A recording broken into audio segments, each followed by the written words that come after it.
I am your Auntie Gentevieve. And today we are going to be telling a story about a princess and her prince. What story, you might ask? Oh, well, you might know it well. It is the story of a girl named Rapunzel. How am I going to read it, you might ask? Well, I have here in my hands a book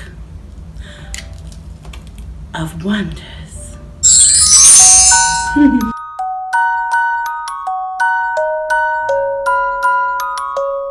Rapunzel,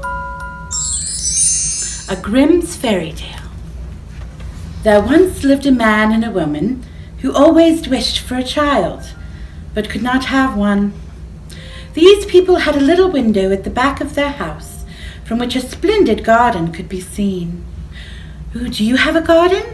I love my garden. I look out my garden and I have peppers, and right now we have broccoli and cabbage. What do you have in your garden? The garden was full of the most beautiful flowers and herbs.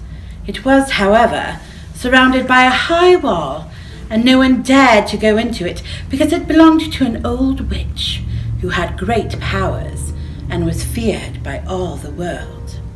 One day, the woman was standing by the window and looked down in the garden, and when she saw a bed which she planted with the most tasty Rapunzel, it looked so fresh and green that she longed for it and had the greatest desire to eat some. This desire increased every day, and the woman knew that she could not get any of it and grew more pale and miserable each day. Her husband was worried about her and asked, "What is wrong, my dear?" "Ah," she replied, "if I can't eat some Rapunzel from the garden behind that house, I think I shall die." The man, who loved her, thought, "Sooner than let my wife die, I will bring her some Rapunzel from the garden, no matter the cost." In the twilight of the evening, he climbed over the wall into the garden of the witch, hastily grabbed a handful of Rapunzel, and took it to his wife. She at once made herself a salad and ate it happily.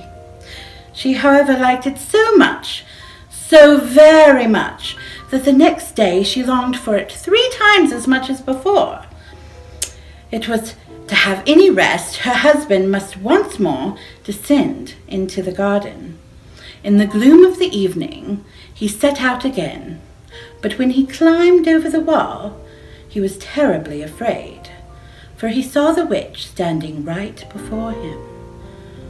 "How dare you," she said with an angry look, "sneak into my garden and steal my Rapunzel like a thief?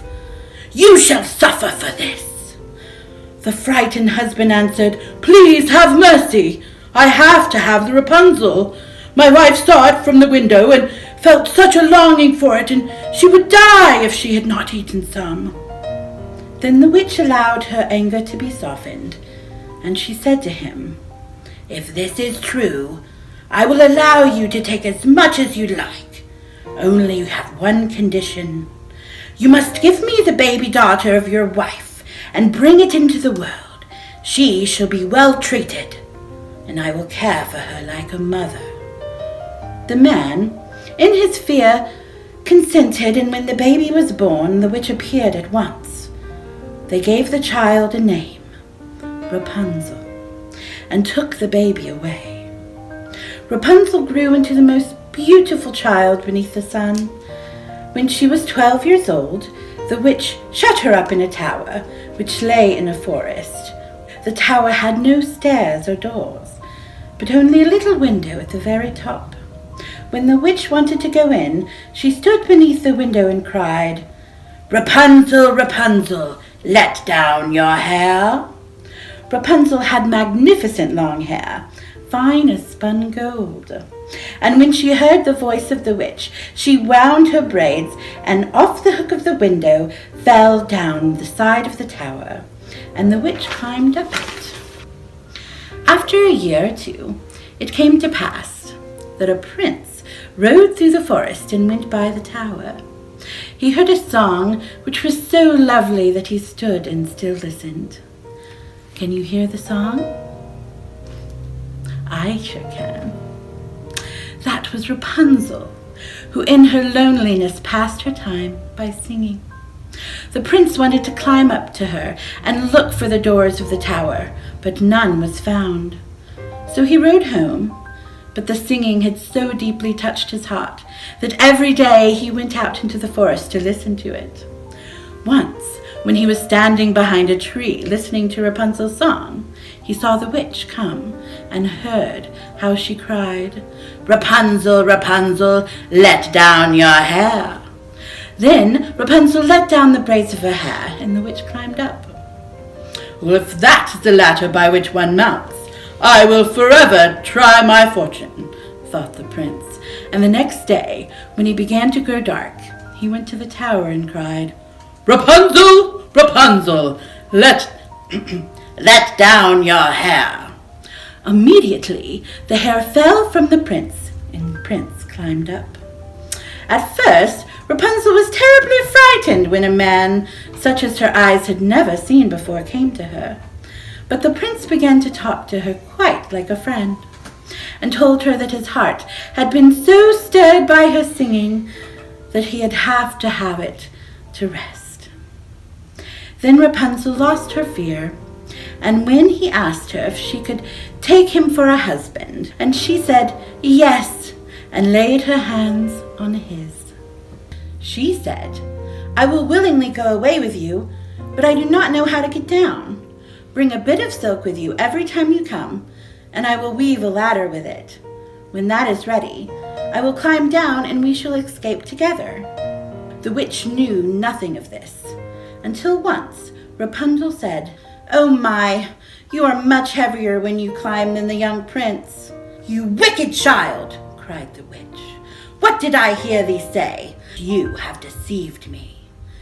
In her anger, she clutched Rapunzel's beautiful hair, seized a pair of scissors, and snip, snap, cut it all off. Rapunzel's lovely braids lay on the ground, but the witch was not through. She was so angry that she took poor Rapunzel into the desert, where she had to live in grief for many years with great misery.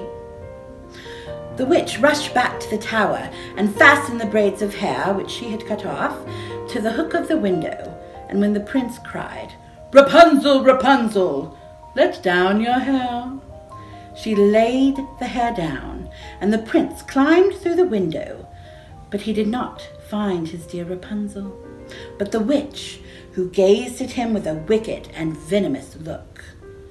"Ah!" she cried mockingly, "you've come for Rapunzel, but the beautiful bird sits no longer singing in this nest. The cat has got it, and will scratch out your eyes as well. Rapunzel is banished, and you will never see her again." The prince was beside himself, and in his despair he fell down from the tower. He escaped with his life, but the thorns into which he fell pierced his eyes.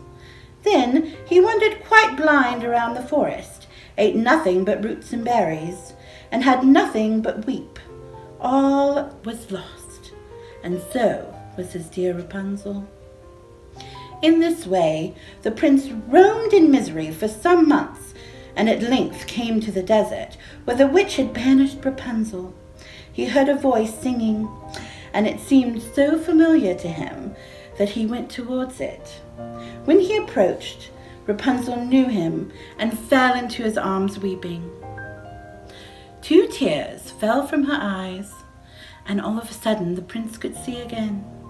He led her to his kingdom, where he was joyfully received, and they lived for a long time afterwards, happy and contented. And that, my friends, is the story of Rapunzel and her prince.